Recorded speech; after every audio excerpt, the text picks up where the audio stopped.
नमस्कार।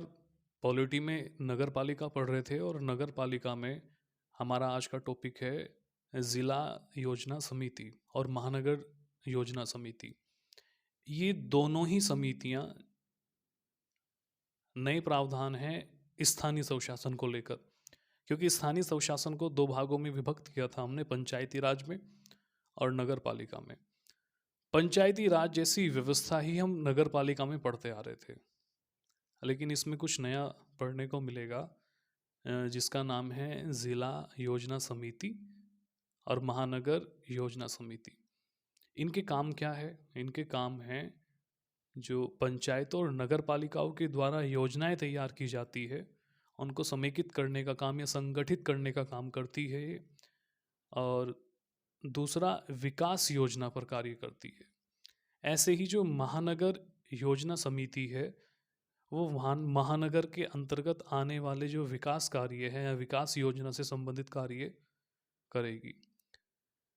दोनों का प्रावधान आर्टिकल 243 ZD और ZE में पढ़ा जाता है। यह दोनों का प्रावधान इसमें संविधान के द्वारा दिया गया है। इससे संबंधित राज्य विधानमंडल को कुछ कानून बनाने की शक्ति संविधान ने दी है और सदस्यों की नियुक्ति से संबंधित कुछ प्रावधान संविधान करता है और कुछ को राज्य विधानमंडल के ऊपर छोड़ देता है। तो इसकी शुरुआत करते हैं। इससे पहले हमारा एक अनुच्छेद रह गया था, आर्टिकल 243 ZC। ये बात करता है नगर पालिका का भारत के कुछ क्षेत्रों में लागू ना होना। कौन से क्षेत्र होंगे जिसमें लागू नहीं हो सकती नगर पालिका, उसको देखते हैं। हेडिंग लगाएंगे नगर पालिका, और नगर पालिका में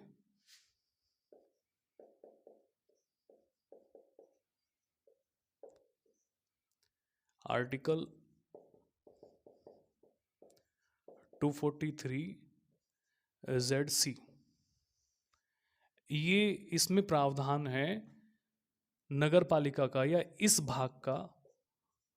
कौन से भाग का? नगर पालिका को 9A में पढ़ा जाता है, तो ये 9A की बात कर रहा है। इस भाग का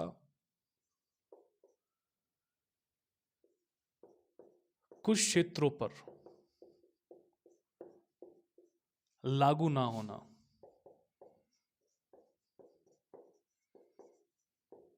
अब कौन से क्षेत्रों पर लागू नहीं होगी नगर पालिका व्यवस्था?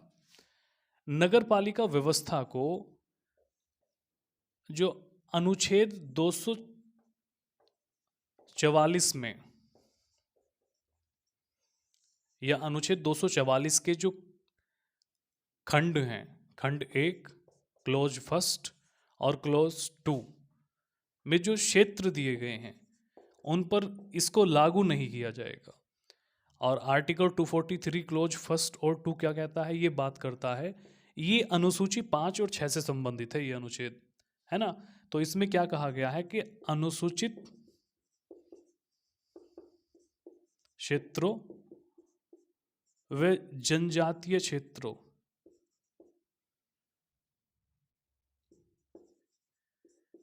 क्षेत्रों में नगर पालिका को लागू नहीं किया जाएगा।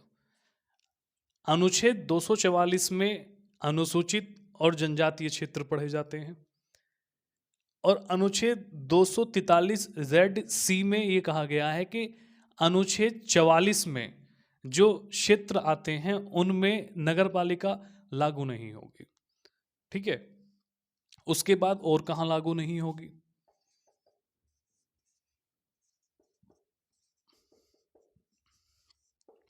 पश्चिमी बंगाल का दार्जिलिंग क्षेत्र,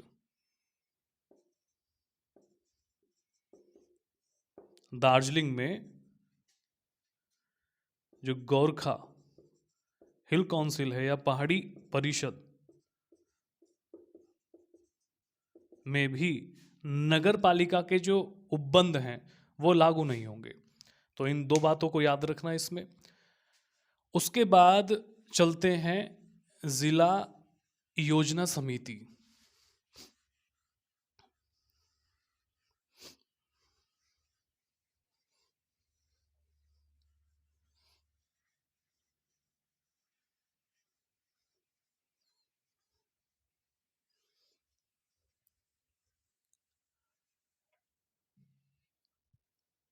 हेडिंग लगाएंगे क्या?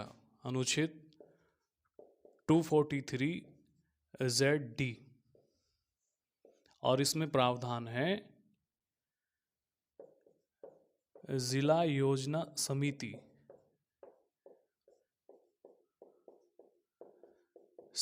का गठन।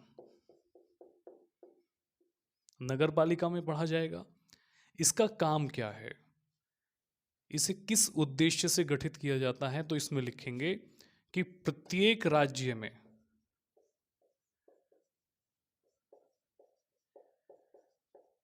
जिला स्तर पर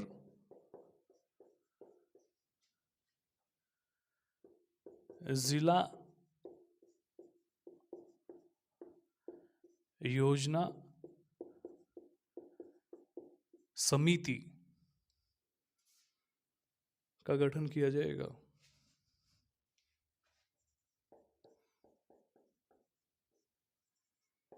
गठन किया जाएगा, ठीक है। यह कौन समिति?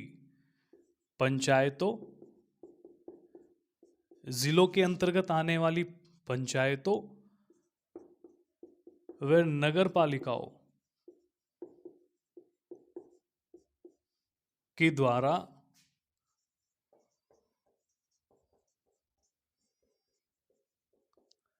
तैयार की गई योजनाओं को समेकित करती है या संगठित करती है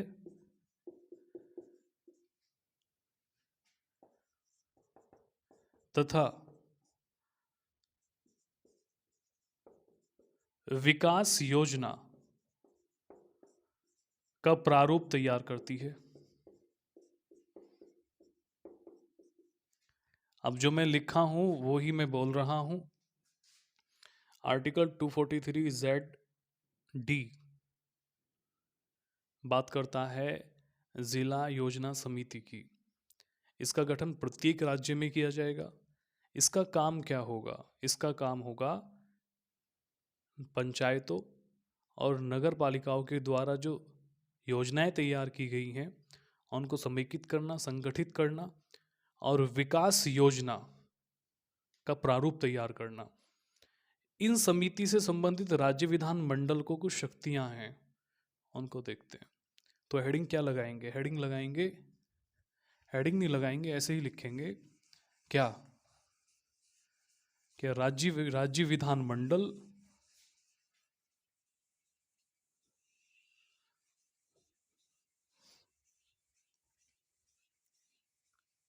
इन समितियों से संबंधित कुछ उपबंध कर सकता है।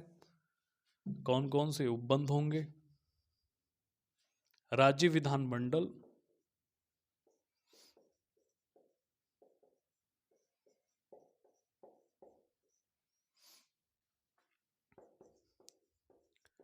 जिला योजना समिति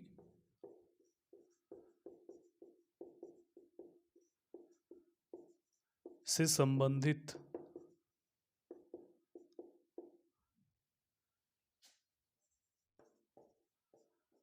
कुछ उपबंध कर सकता है।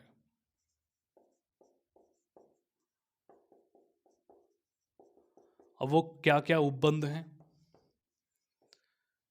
वो इन समितियों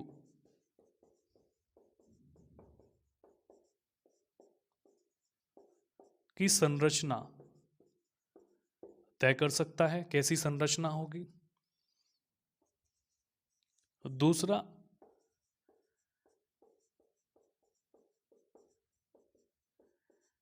इन समितियों में सदस्यों को भरने से संबंधित, सदस्य भरे जाते हैं, भरने संबंधित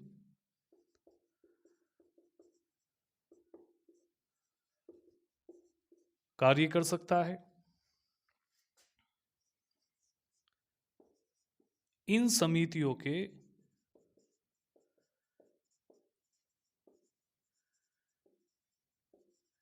अध्यक्षों के निर्वाचन से संबंधित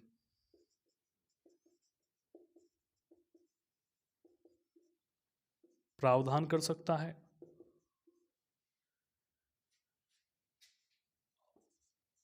और क्या कर सकता है? और इन्हें विकास योजना से संबंधित कुछ कार्य दे सकता है। ठीक है, तो इतने प्रावधान राज्य विधानमंडल के द्वारा इसमें किए जा सकते हैं। अब ये जो हमने बी पढ़ा था, इन समितियों में सदस्यों को भरने संबंधित कार्य कार्य नहीं, भरने संबंधित उपबंध, यानी समितियों में किस तरह से निर्वाचन होगा या सदस्यों को शामिल किया जाएगा, तो इसमें कुछ संविधान ने पाबंदी लगाई हुई है या कुछ रूल बनाए हुए हैं जो संवैधानिक हैं। वो क्या है उसको समझो। इसको हम साफ कर देंगे अभी।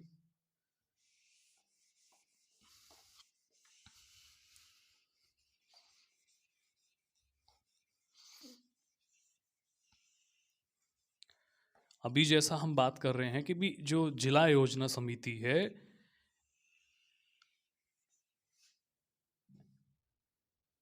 इसके लिए राज्य विधानमंडल कुछ उपबंध करेगा। अब इस समिति में जो सदस्य हैं, इनके लिए कुछ उपबंध संवैधानिक हैं। क्या संवैधानिक है? अब देखो, जो राज्य विधानमंडल के द्वारा रूल बनाया जाएगा वो तो संवैधानिक नहीं होगा, वो तो विधिक है, कानून है। संवैधानिक तो वो रूल होते हैं जो संविधान में लिखे गए हैं। तो इसमें क्या कहा गया है कि जो जिला योजना समिति के कुल सदस्यों का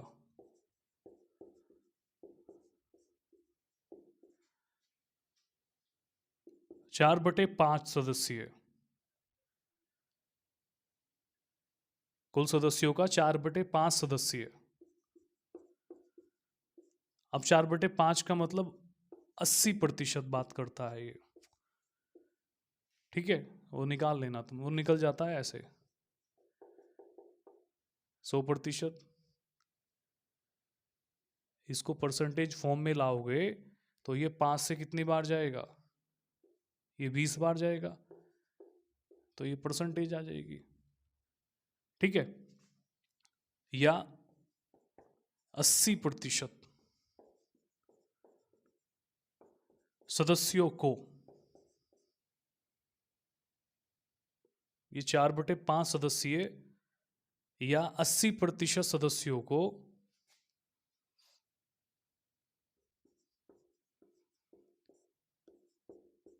जिला स्तर के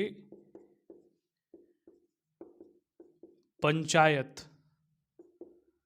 तथा नगर पालिका के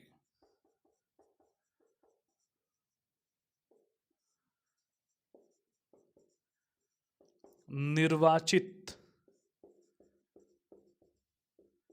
सदस्यों द्वारा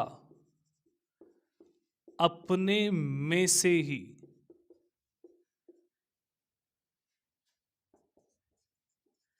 जिले की ग्रामीण व नगरीय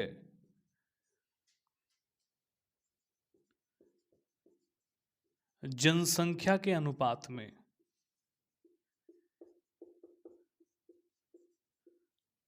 चुना जाता है, चुना जाएगा।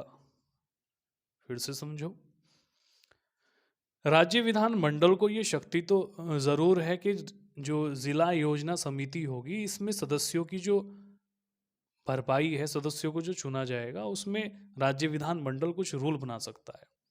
ये ठीक बात है, लेकिन कुछ संवैधानिक प्रावधान भी हैं इसमें। संवैधानिक प्रावधान क्या है कि उस जिले के जिला स्तर के पंचायतों के और नगर पालिका के निर्वाचित सदस्य अपने में से ही उस जिले की ग्रामीण और नगरीय जनसंख्या के अनुपात में सदस्यों को चुनेंगे। अब जैसे किसी जिले में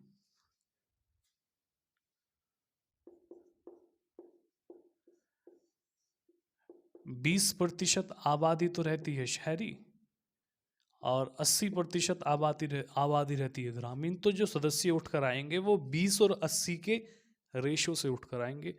समझाना ये चाहता है, कौन चाहता है? पढ़ाने वाला। ठीक है, नेक्स्ट।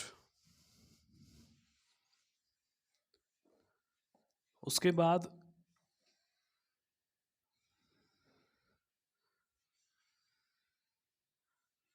इसके जो दायित्व होंगे या इसके जो कार्य होंगे, ये क्या क्या काम करेगी, जैसा कि हमने पढ़ा भी है कि ये पंचायतों और नगर पालिकाओं के द्वारा जो कार्य किए गए हैं, जो योजनाएं तैयार की गई हैं, उनको संगठित करेगी और विकास योजनाएं संबंधित प्रारूप तैयार करेगी। तो जब ये विकास योजना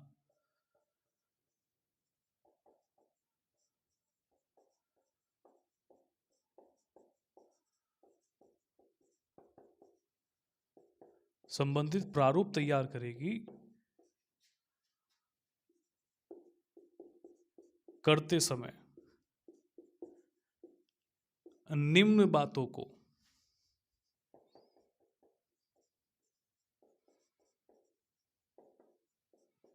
ध्यान में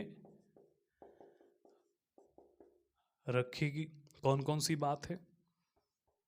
सबसे पहली बात कि जो पंचायतें हैं, पंचायतों व नगर पालिकाओं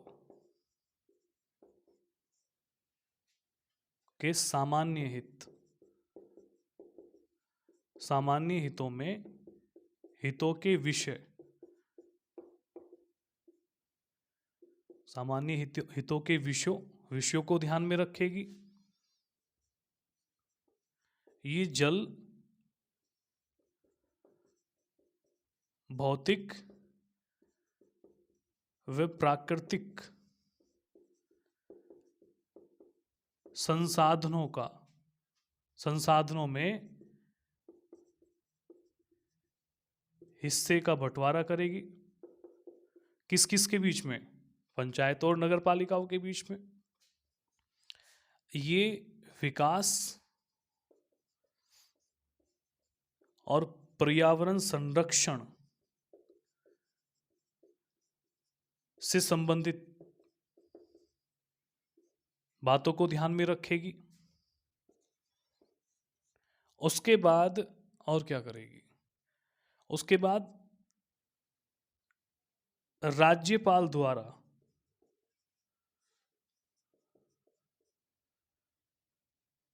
सिफारिश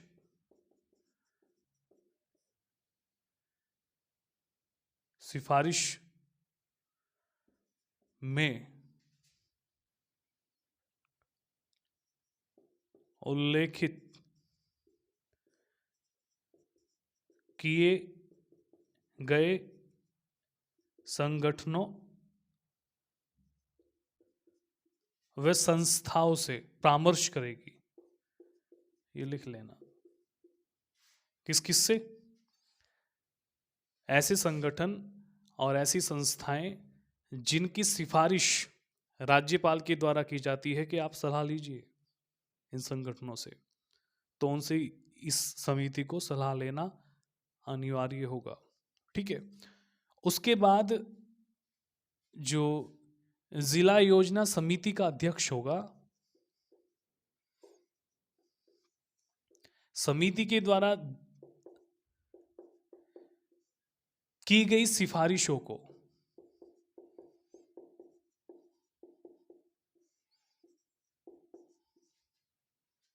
राज्य सरकार के समक्ष भेजेगा। तो ये जिला योजना समिति, और जिला योजना समिति पंचायतों और नगर पालिकाओं के सामान्य हितों से संबंधित विषयों पर जो विकास योजना से संबंधित प्रारूप बनाएगी, तो उसमें कुछ बातें ध्यान रखेगी, जैसे जैसे जो वित्तीय संसाधन हैं इनकी मात्रा को तय करेगी। पंचायतों में कितना जाएगा, नगर पालिका में कितना, जो जल, भौतिक और प्राकृतिक संसाधन हैं इनकी हिस्सेदारी में इसकी हिस्सेदारी से संबंधित प्रावधान करेगी, दोनों में बंटवारा करेगी। राज्यपाल के द्वारा जो संगठन और आयोग या संस्थाओं की सिफारिश की जाती है उनसे सलाह लेगी। ठीक है, तो इसमें एक बात और जोड़ लेंगे भी, सी बात जोड़ लेंगे, जो वित्तीय उपलब्ध वित्तीय संसाधन,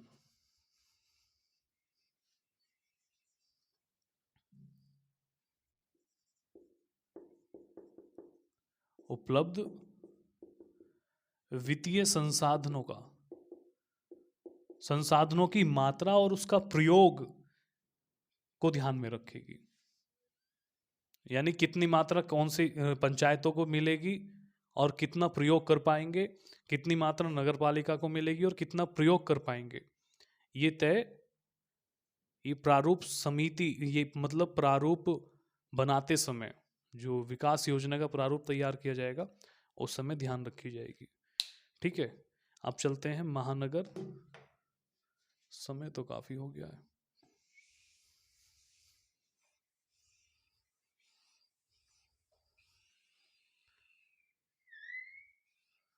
इतना ही पढ़ते हैं आज। ठीक है, नमस्कार, धन्यवाद।